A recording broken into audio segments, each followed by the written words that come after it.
பள்ளி விடுமுறை கொண்டாட்டம் யாருக்கெல்லாம் பிடித்திருக்கிறது மக்களே? எங்களுக்கு ரொம்ப பிடித்துள்ளது. சில அம்மா அப்பாக்களுக்கு பிடிக்கவில்லை. ஏனென்றால் பிள்ளைகள் சின்ன சின்னதாக செய்யக்கூடிய சேட்டைகள் அது வேண்டும் மக்களே. அது இருந்தால்தான் கொஞ்சம் பார்க்கறதுக்கு கலகலப்பாக இருக்கும். ஆனால் அம்மா அப்பாக்கள் பிடிக்காத காரணம் என்னவென்று தெரியுமா? சீரியல் பார்க்க முடியாது, எல்லா வேலையும் செய்ய வேண்டும். அவங்க அப்பளப்பளாக சாப்பாடு இது போல் கேட்டுக்கொண்டிருப்பார்கள், கொடுக்கணும். அது அவர்களுக்கு கொஞ்சம் பிடிக்காது. ஆதலால் அதையெல்லாம் பிள்ளைகள் செய்யும் குறும்புத்தனத்தை ரசிக்க பழகுங்கள். ரசனை இருந்தால் அது பார்க்கறதுக்கு நல்ல விறுவிறுப்பாக இருக்கும். ஒருவன் சாப்பிட்டு கொண்டு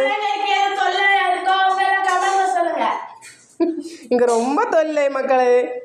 ஆனால் பிள்ளைகளை கொஞ்சம் கவனமாக பாருங்கள். அவங்க செய்யும் சேட்டைகள் கொஞ்சம் ஆபத்தாகவும் இருக்கலாம். ஆனால் எப்பொழுதும் அவங்கள் மேல் ஒரு கண் வையுங்கள். நீர்நிலைகள் விடாமல் இருப்பது மிக மிக முக்கியமானது. ஆனால் இந்த சமயம் வெப்பமாக இருக்கும் காரணத்தால் தண்ணி கேட்பார்கள். குடிக்கிறதுக்கும் கொடுக்கலாம். குளிப்பதற்கு அம்மா அப்பா பாதுகாப்பான இடத்தில் கூட்டிகிட்டு போய் அவங்க நீச்சல் தெரிந்தவர்கள் மட்டும் ஆறு குளம் அப்படி போக வேண்டும். இல்லை என்றால் கூட்டிகிட்டு போகாதீர்கள். பாதுகாப்பான உள்ள இடங்களில் கொஞ்சம் தண்ணீர் நிரப்பி குளிக்க வையுங்கள். இங்கே பாருங்க, தலைக்கறி கேட்டு தலைக்கறி சாப்பிட்டு கொண்டு இருக்கிறார்கள். முள் இருக்கும், அதில் பார்த்து சாப்பிட வேண்டும்.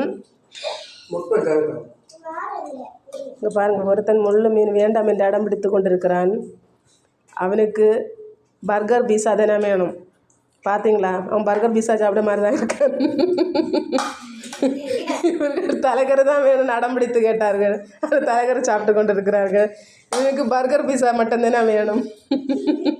அது இங்கே வாங்க முடியவில்லை. இப்போ துப்பாக்கியால் சுட போகிறான் பாருங்கள். சரி, சின்ன சின்ன இதுதான் பாருங்கள், சின்ன சின்ன சேட்டைகளை.